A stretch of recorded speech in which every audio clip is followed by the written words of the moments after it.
ನಮಸ್ಕಾರ. ನಾನು ಉಡುಪಿ ತಾಲೂಕು ಎಲ್ಲೂರು ಗ್ರಾಮದ ಶರಾವತಿ. ವೃತ್ತಿಯಲ್ಲಿ ಶಿಕ್ಷಕಿಯಾಗಿ ಈಗ ನಿವೃತ್ತಿ ಹೊಂದಿದ್ದೇನೆ.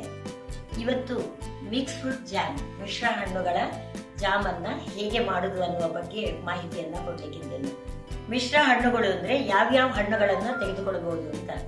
ಈಗ ಪಪ್ಪಾಯ, ಇದು ಮನೆಯಲ್ಲೇ ಬೆಳೆಸಬಹುದು, ತುಂಬಾ ಕಡಿಮೆ ಖರ್ಚಿನಲ್ಲಿ ಆಗುವಂತಹ ಒಂದು ಹಣ್ಣು. ಇದನ್ನ ಜಾಸ್ತಿ ತಗೊಳ್ಬಹುದು. 3/4 kg ಪಪ್ಪಾಯ ಇದ್ರೆ ಉಳಿದ ಹಣ್ಣುಗಳನ್ನ 3/4 kg ತಗೊಳ್ಬಹುದು. ಉದಾಹರಣೆಗೆ ಇಲ್ಲಿ ಕಿತ್ತಳೆ ಇದೆ, ಆಪಲ್ ಇದೆ, ಚಿಕ್ಕು ಇದೆ. ಇದನ್ನ ಟೋಟಲ್ 3/4 kg ತಗೊಳ್ಬಹುದು. ಅಥವಾ ಎಲ್ಲವನ್ನು ಸಮ ಪ್ರಮಾಣದಲ್ಲಿ ತಗೊಳ್ಬಹುದು. ಎಲ್ಲವನ್ನು 1/4 kg ಅಥವಾ ಅರ್ಧ kg ಅನ್ನ ತೆಗೆದುಕೊಂಡು ಮಾಡಬಹುದು. ಇದಕ್ಕೆ ಇನ್ನು ಮಾವಿನ ಹಣ್ಣು ಸೀಸನ್ ಅಲ್ಲಿ ಮಾವಿನ ಹಣ್ಣನ್ನ ಹಾಕ್ಬಹುದು.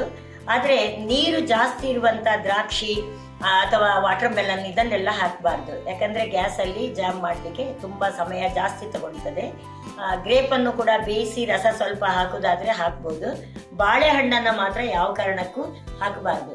ಯಾಕಂದ್ರೆ ಬಾಳೆಹಣ್ಣು ಅಂಟು ಆಗ್ತದೆ ಒಂದು, ಮತ್ತೊಂದು ಕಲರ್ ಬ್ಲ್ಯಾಕ್ ಆಗ್ತದೆ. ಜಾಮ್ ಮಾಡುವಾಗ ಆ ಜಾಮಿನ ಬಣ್ಣವನ್ನ ಅದು ಹಾಳು ಮಾಡ್ತದೆ. ಆದ್ರಿಂದ ನೀವು ಬಾಳೆಹಣ್ಣನ್ನ ನಮ್ಮ ಕಡಿಮೆ ಖರ್ಚಲ್ಲಿದೆ, ಮನೇಲಿ ಒಂದು ಗೊನೆ ಇದೆ ಅಂತ ಹಾಕ್ಲಿಕ್ಕೆ ಹೋಗಬಾರ್ದು.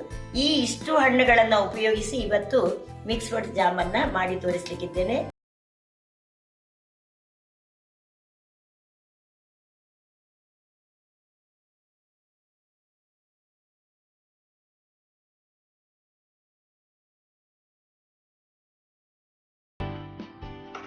ಪಪ್ಪಾಯಿ, ಚಿಕ್ಕು ಮತ್ತು ಆಪಲ್, ಆಮೇಲೆ ಕಿತ್ತಳೆ, ಈ 4 ರೀತಿಯ ಹಣ್ಣುಗಳನ್ನ ತೆಗೆದುಕೊಂಡಿದ್ದೇನೆ.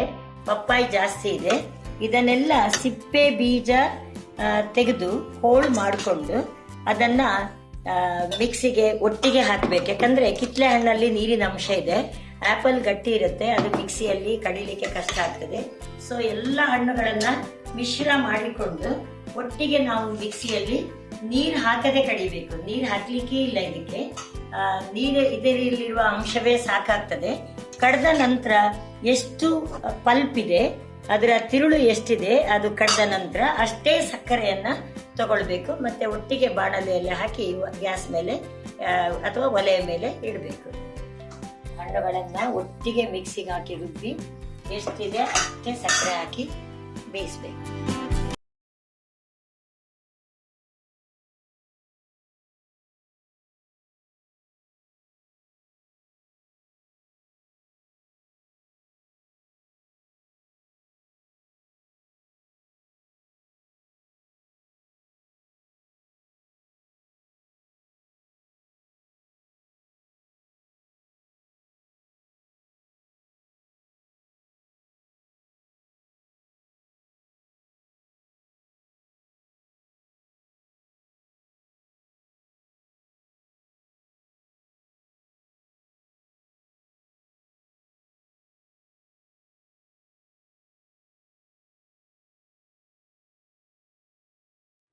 ಎಲ್ಲಾ ರೀತಿಯ ಹಣ್ಣುಗಳನ್ನ ನಾವು ತಗೊಂಡು ಅದನ್ನ ಮಿಕ್ಸಿಗೆ ಹಾಕಿ ರುಬ್ಬಿದಾಗ ಈ ಒಂದು ಕಲರಿನ ಮಿಶ್ರಣ ನಮ್ಗೆ ಸಿಗ್ತದೆ. ಇದು ನೀರು ಹಾಕೊಳ್ಳದೆ ನಾವು ರುಬ್ಬಿರುವಂತದ್ದು ಈ ತರ ಇದೆ. ಈಗ ಎಷ್ಟು ಪಲ್ಪ್ ಇದೆ ಅಷ್ಟೇ ಸಕ್ಕರೆಯನ್ನ ತಗೊಳ್ಬೇಕು. ಒಂದು ಮಿಕ್ಸಿ ಫುಲ್ ನಿಮ್ದು ಪಲ್ಪ್ ಇದ್ರೆ ಅದರ ಅಷ್ಟೇ ಸಕ್ಕರೆಯನ್ನ ಇದಕ್ಕೆ ಹಾಕಿ ನಂತರ ಮಗ್ಚುತ್ತಾ ಇದ್ರೆ ಸರಿ. ಗ್ಯಾಸ್ ಅನ್ನ ಆನ್ ಮಾಡಿಕೊಂಡು ನೀವು ಅದನ್ನ ಮಗ್ಚುತ್ತಾ ಇದ್ರೆ ಗಟ್ಟಿ ಆಗ್ತಾ ಬರ್ತದೆ.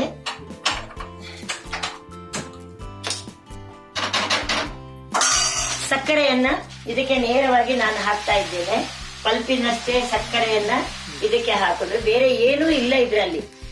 ಸಕ್ಕರೆ, ಹಣ್ಣಿನ ಮಿಶ್ರಣ ಮತ್ತು ಸಿಟ್ರಿಕ್ ಆಸಿಡ್ ಅಂದ್ರೆ ಲಿಂಬೆ ಉಪ್ಪು, ಲೆಮನ್ ಸಾಲ್ಟ್ ಅಂತಲೂ ಹೇಳ್ತಾರೆ, ಲಿಂಬೆ ಉಪ್ಪು ಅಂತಲೂ ಹೇಳ್ತಾರೆ. ಒಂದು ವೇಳೆ ನಿಮ್ ಮನೇಲಿ ಇದು ಇಲ್ಲ ಅಂತ ಆದ್ರೆ ನೀವು ಒಂದು ಲಿಂಬೆ ಹಣ್ಣನ್ನ ಕತ್ತರಿಸಿ ಅದರ ರಸವನ್ನ ಕೂಡ ಹಾಕಿದ್ರೆ ಆ ಒಂದು ಲೆಮನ್ ಸಾಲ್ಟಿನ ಅಂಶ ಅದರಲ್ಲಿದೆ. ಸೊ ನೀವು ಲಿಂಬೆ ಉಪ್ಪು ಅಥವಾ ಲೆಮನ್ ಸಾಲ್ಟ್ ಅನ್ನ ಹಾಕಬಹುದು. ತಪ್ಪಿದ್ರೆ ಲಿಂಬೆ ಹಣ್ಣನ್ನು ಕೂಡ ಹಾಕಬಹುದು. ಈ ರೀತಿ ಮಗ್ಚುತ್ತಾ ಇದ್ರೆ ಸರಿ. ಈಗ ಸಕ್ಕರೆ ಕರಗಿ ನೀರಾಗುವಾಗ ಅದು ಸ್ವಲ್ಪ ಸಿಡಿಲಿಕ್ಕೆ ಪ್ರಾರಂಭ ಆಗ್ತದೆ. ನೀರು ಅದು ಕುದಿಯುವಾಗ ಮೈ ಮೇಲೆ ಹಾರಬಹುದು. ಆಗ ಬೆಂಕಿ ಸ್ವಲ್ಪ ಚಿಕ್ಕದು ಮಾಡ್ಕೋಬೇಕು. ಆಮೇಲೆ ಗಟ್ಟಿ ಆಗ್ತಾ ಬರ್ತದೆ. ಜಾಮಿನ ಹದಕ್ಕೆ ಬಂದ ತಕ್ಷಣ ಬೆಂಕಿಯನ್ನ ನಂದಿಸ್ಬೇಕು. ಬಿಸಿ ಬಿಸಿ ಇರುವಾಗಲೇ ಆ ಜಾಮಿನ ಮಿಶ್ರಣವನ್ನ ಜಾಮ್ ರೆಡಿ ಆದಂತ ಜಾಮನ್ನ ಬಾಟ್ಲಿಗೆ ತುಂಬಿಸ್ಬೇಕು. ಗಾಜಿನ ಬಾಟ್ಲಿಗೆ ತುಂಬಿಸ್ಬೇಕು, ಪ್ಲಾಸ್ಟಿಕ್ ಬಾಟ್ಲಿಗೆಲ್ಲ ಹಾಕಬಾರ್ದು. ಆಮೇಲೆ ಗಾಜಿನ ಬಾಟ್ಲಿಗೆ ಹಾಕುವಾಗ ಅದರ ಕೆಳಗೆ ಮರದ ಒಂದು ಮಣೆ ಅಥವಾ ಚೇರ್ ಅಥವಾ ಮೇಜು ಯಾವುದೇ ಇರ್ಬೋದು, ಮರದ ಒಂದು ವಸ್ತುವಿನ ಮೇಲೆ ಆ ಬಾಟ್ಲಿಯನ್ನ ಇಟ್ಟು ಅದಕ್ಕೆ ಬಿಸಿ ಬಿಸಿ ಜಾಮನ್ನ ತುಂಬಿಸ್ಬೇಕು.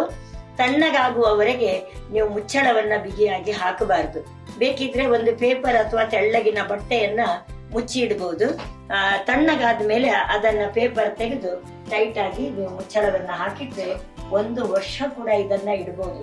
ಅಂಗಡಿಗಳಲ್ಲಿ ನಾವು ಒಂದು ಸಣ್ಣ ಡಬ್ಬಿಗೆ 58 ರೂಪಾಯಿ ಕೊಡ್ತೇವೆ ಅಥವಾ 70-80 ರೂಪಾಯಿ ಕೊಟ್ಟು ತರ್ತೇವೆ ಒಂದು ಐಸ್ ಕ್ರೀಮ್ ಒಂದು ತಟ್ಟೆಗೆ. ಇದ್ರಲ್ಲಿ ಈಗ ಏನಿಲ್ಲ, ನಾನು ಆಗ್ಲೇ ಹಣ್ಣುಗಳನ್ನ ತೋರಿಸಿದ್ದೇನೆ. ಒಂದು 3/4 ಪಪ್ಪಾಯ ಹಾಕಿದ್ದೇನೆ, 3 ಕಿತ್ತಳೆ ಹಣ್ಣು ಹಾಕಿದ್ದೇನೆ, ಒಂದು 4-5 ಚಿಕ್ಕು ಹಾಕಿದ್ದೇನೆ, ಅಷ್ಟೇ, ಮತ್ತೇನು ಇಲ್ಲ. ಹಣ್ಣುಗಳ ದ್ರಾವಣ ಮತ್ತು ಸಕ್ಕರೆ ಎಷ್ಟೊಂದಾಗಿದೆ, ಇದರಲ್ಲಿ ಎಷ್ಟು ಜಾಮ್ ಆಗ್ತದೆ. ಇಡೀ ವರ್ಷಕ್ಕಾಗುವಷ್ಟು ಜಾಮನ್ನ ಸ್ನೇಹಿತರೆ ಮಾಡ್ಕೊಳ್ಬಹುದು ಅಂತ ಹೇಳ್ತಾ, ನೀವು ಮನೆಯಲ್ಲಿ ಮಾಡಿ ಇದನ್ನ ಉಪಯೋಗ ಮಾಡುವಾಗ ನೀವು ದೋಸೆಗೆ, ಚಪಾತಿಗೆ, ಇಡ್ಲಿಗೆ, ಪೂರಿಗೆ, ಯಾವುದಕ್ಕೂ ಕೂಡ, ಬ್ರೆಡ್ಡಿಗೆ ಪ್ರತಿದಿನ ಬ್ರೆಡ್ ಜಾಮ್ ತಿನ್ನಿಸ್ಬೇಡಿ. ಮತ್ತೆ ಯಾರು ನಿಮ್ಗೆ ಜಾಮ್ ಕಲಿಸಿದ್ರು ಅಂತ ನನಗೆ ಬೈತಾರೆ. ಆದ್ರಿಂದ ನೀವು ಯಾವುದೇ ಮಾಡ್ಲಿಕ್ಕೆ ಪುರ್ಸೊತ್ತಿಲ್ಲದಿರುವಾಗ ಬ್ರೆಡ್ ಜಾಮ್ ಕೊಡಿ, ಅಥವಾ ಯಾವುದೇ ಒಂದು ಪದಾರ್ಥ ಮಾಡ್ಲಿಕ್ಕೆ ಕರೆಂಟ್ ಇಲ್ಲ, ಮಿಕ್ಸಿ ಇಲ್ಲ, ಆತರ ಎಲ್ಲ ಆದಾಗ ನೀವು ಒಂದು ಚಪಾತಿಗೆ ಜಾಮನ್ನು ಹಾಕೊಡಿ. ಈಗ ಸಕ್ಕರೆ ಕುದೀತಾ ಇದೆ. ಸಕ್ಕರೆ ಕರಗಿ ಕುದಿಯುವಾಗ ಸಿಡಿಲಿಕ್ಕೆ ಪ್ರಾರಂಭ ಆಗಿದೆ. ಬೆಂಕಿಯನ್ನ ಚಿಕ್ಕದ್ ಮಾಡಿದ್ದೇನೆ. ಈಗ ಸ್ವಲ್ಪ ಕಡಿಮೆ ಆಯ್ತು. ಇನ್ನೂ ಸ್ವಲ್ಪ ಪಾಕ ಬರ್ಬೇಕು. ಅದು ಹೇಗೆ ಅಂದ್ರೆ, ಈಗ ನೋಡಿ ಫಾಸ್ಟ್ ಆಗಿ ಇಳಿತಾ ಇದೆ. ಇನ್ನೊಂದು ಸ್ವಲ್ಪ ಹೊತ್ತಲ್ಲಿ ಪಾಕ ಬಂದ ಮೇಲೆ ನಾವು ಹೀಗೆ ಸೌಟನ್ನ ಈ ಸಟ್ಟಗವನ್ನ ಎತ್ತಿದಾಗ ನಿಧಾನ ಬೀಳ್ಲಿಕ್ಕೆ ಶುರುವಾಗ್ತದೆ, ಮತ್ತೆ ದಪ್ಪ ಆಗಿರ್ತದೆ. ಈಗ ನೀರಿದೆಯಲ್ಲ, ಇದು ಸ್ವಲ್ಪ ದಪ್ಪ ದಪ್ಪ ಆಗಿ ಮಂದಾಗಿ ಬೀಳ್ಲಿಕ್ಕೆ ಶುರುವಾಗುತ್ತೆ. ಆಗ ಅದು ಪಾಕ ಹದ ಬಂದಿದೆ ಅಂತ ಅರ್ಥ. ಪ್ರಾರಂಭದಲ್ಲಿ ತುಂಬಾ ನೀರು ಇಳಿತಾ ಇತ್ತಲ್ವಾ, ಈಗ ನೋಡಿ ಎಷ್ಟು ದಪ್ಪ ಆಗ್ತಾ ಬಂದಿದೆ. ದಪ್ಪ ಇಳಿಲಿಕ್ಕೆ ಪ್ರಾರಂಭ ಆಗ್ತದೆ. ಇನ್ನೂ ಸ್ವಲ್ಪ ಹೊತ್ತು ಬಿಟ್ರೆ ಅದು ಇನ್ನೂ ದಪ್ಪ ದಪ್ಪ ಆಗಿ ಬೀಳ್ತದೆ. ಆಗ ಅದು ಹದ ಬಂದಿದೆ ಅಂತ ಅರ್ಥ. ಇನ್ನೊಂದು ರೀತಿ ಮಾಡ್ಬೋದು. ಒಂದು ಸ್ಟೀಲ್ ತಟ್ಟೆಗೆ ಸ್ವಲ್ಪ ನೀರು ತಗೊಳ್ಬೇಕು. ಆ ತಟ್ಟೆಗೆ 1 ಡ್ರಾಪ್ ಇದನ್ನ ಹಾಕಿದಾಗ ಅದು ತುಂಬಾ ಹರಡಿ ಹೋದ್ರೆ ಪಾಕ ಬರ್ಲಿಲ್ಲ ಅಂತ ಅರ್ಥ. ಗಟ್ಟಿ ಮುತ್ತಿನ ಹಾಗೆ ಕೂತ್ಕೊಂಡ್ರೆ ಪಾಕ ಹದ ಬಂದಿದೆ ಅಂತ ಅರ್ಥ. ಆ ತರನು ಟೆಸ್ಟ್ ಮಾಡಬಹುದು. ಇಲ್ಲಾಂದ್ರೆ ಅಂದಾಜಲ್ಲಿ ನಿಮ್ಗೆ ಮಾಡ್ತಾ ಮಾಡ್ತಾ ಗೊತ್ತಾಗುತ್ತೆ. ನೋಡಿ ಎಷ್ಟು ದಪ್ಪ ಆಗಿ ಬೀಳ್ತಾ ಇದೆ. ಇದು ಹೀಗೆ ದಪ್ಪ ಇಳಿದ್ರೆ ಹದ ಬರ್ತಾ ಇದೆ ಅಂತ ಗೊತ್ತಾಗುತ್ತೆ. ಹೀಗೆ ಮತ್ತೆ ಬಾಟ್ಲುಗಳನ್ನ ಮರದ ಹಲಗೆ ಮೇಲೆ ಇಟ್ಟು ಗಾಜಿನ ಬಾಟ್ಲಿಯಲ್ಲೇ ತುಂಬಿಸ್ಬೇಕು. ಸೌಟಿನಿಂದ ಸ್ವಲ್ಪ ಸ್ವಲ್ಪ ಅದಕ್ಕೆ ಹಾಕಿದ ನಂತರ ತುಂಬಾದ್ಮೇಲೆ ಒಂದು ಪೇಪರ್ ಮುಚ್ಚಿಡಿ. ತಣ್ಣಗಾದ್ಮೇಲೆ ಅದನ್ನ ಟೈಟ್ ಆಗಿ ಮುಚ್ಚಿಡಿ. ದಪ್ಪ ಆಗಿದೆ ಅಂದ್ರೆ ಜಾಮಿನ ಹದಕ್ಕೆ ಬಂದಿದೆ. ಇದನ್ನ ಈಗ ಬಿಸಿ ಬಿಸಿ ಇರುವಾಗ್ಲೇ ಬಾಟ್ಲಿಗೆ ನಾವು ತುಂಬಿಸ್ತಾ ಇದ್ದೇವೆ. ಇದಕ್ಕೆ ಕಲರ್ ಬೇಕಿದ್ರೆ ಕಲರ್ ಹಾಕೊಳ್ಬಹುದು. ಇದರಲ್ಲಿ ಫುಡ್ ಕಲರ್, ನಮ್ಗೆ ರಾಸ್ಬೆರಿ ರೆಡ್ ಕಲರ್, ಈ ಫುಡ್ ಕಲರ್ ಅನ್ನ ಸ್ವಲ್ಪ ಹಾಕೊಳ್ಬಹುದು. ನಿಮ್ಗೆ ಎಸೆನ್ಸ್ ಬೇಕಿದ್ರೆ ಯಾವ್ದಾದ್ರು ಒಂದು ಪರಿಮಳ, ರೋಸ್ ಅಥವಾ ಮಿಕ್ಸ್ ಫ್ರೂಟ್ ಎಸೆನ್ಸ್. 1 ನಿಮಿಷ ಮಿಕ್ಸ್ ಮಾಡ್ತೇನೆ. ಇದು ನೋಡಿ, ಕಲರ್ ಹಾಕಿದಾಗ ವ್ಯತ್ಯಾಸ ಏನಾಗುತ್ತೆ ನೋಡ್ಕೊಳ್ಳಿ. ಕಲರ್ ನೋಡಿ ಹೇಗೆ ಚೇಂಜ್ ಆಯ್ತು ನೋಡಿ. ಬೀಟ್ರೂಟಿನ ಕಲರಿಗೆ ಟರ್ನ್ ಆಗ್ತದೆ. ರಾಸ್ಬೆರಿ ರೆಡ್ ಕಲರ್ ಅನ್ನ ಹಾಕಿದಾಗ ಈ ಒಂದು ಮಿಕ್ಸ್ ಫ್ರೂಟ್ ಜಾಮಿನ ಅಂಗಡಿಗಳಲ್ಲಿ ಸಿಗುವಂತ ಯಾವ ಕಲರ್ ಇದೆ ಆ ಕಲರಿಗೆ ಇದು ಬರ್ತದೆ. ಎಷ್ಟು ಕಲರ್ ಬೇಕೋ ಅಷ್ಟು ಮಿಶ್ರಣ ಮಾಡ್ಕೊಳ್ಳೋದು. ನಂತರ ಎಸೆನ್ಸ್ ಬೇಕಿದ್ರೆ ಪರಿಮಳ, ಮಿಕ್ಸ್ ಫ್ರೂಟ್ ಎಸೆನ್ಸ್ ಅಂತಲೇ ಸಿಗ್ತದೆ, ಅದು ಹಾಕ್ಬೋದು. ರೋಸ್ ಎಸೆನ್ಸ್ ಹಾಕ್ಬೋದು ಬೇಕಿದ್ರೆ. ಇಲ್ಲ ಇದ್ರೆ ಹಾಗೇನು ಇದನ್ನ ಬಾಟ್ಲಿಯಲ್ಲಿ ತುಂಬಿಸಿಡ್ಬೋದು. ದಪ್ಪ ರೆಡಿ ಆದ ನಂತರ ಇದನ್ನ ನಾನು ಬಿಸಿ ಬಿಸಿ ಇರುವಾಗಲೇ ಸೌಟಿನಿಂದ ಇದಕ್ಕೆ ತುಂಬಿಸ್ತಾ ಇದ್ದೇನೆ. ಮರದ ಹಲಗೆ ಮೇಲೆ ಇಟ್ಟಾಗ ಅದು ಗ್ಲಾಸ್ ಒಡೆಯುವುದಿಲ್ಲ. ಗಾಜಿನ ಭರಣಿ ಯಾವುದಕ್ಕೆ ಬೇಕಾದ್ರೂ ಹಾಕಿ, ಪ್ಲಾಸ್ಟಿಕ್ಕಿಗೆ ಮಾತ್ರ ಹಾಕಬೇಡಿ.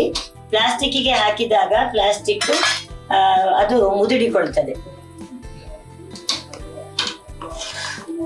ಈಗ ರುಚಿ ರುಚಿಯಾದ ಜಾಮ್ ತಯಾರಾಗಿದೆ.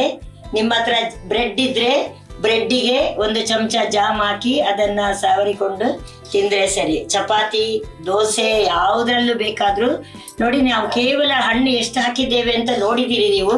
ಎಷ್ಟೊಂದು ಜಾಮ್ ತಯಾರಾಗಿದೆ ನೋಡಿ. ಖಾಲಿ ಸಕ್ಕರೆ ಮಾತ್ರ, ಸಿಟ್ರಿಕ್ ಆಸಿಡ್ ಸಕ್ಕರೆ ಬಿಟ್ರೆ 1 ಚಿಟಿಕೆ ಕಲರ್ ಹಾಕಿದ್ದೇನೆ, ಮತ್ತೇನನ್ನು ನಾನು ಹಾಕಲಿಲ್ಲ. ನೀವು ಕೂಡ ಮನೆಯಲ್ಲಿ ತಯಾರಿಸಿ ಅದರ ಸವಿಯನ್ನ ಸವಿದು ನಮಗೆ ಅದು ಹೇಗಿದೆ ಅಂತ ತಿಳಿಸಿ.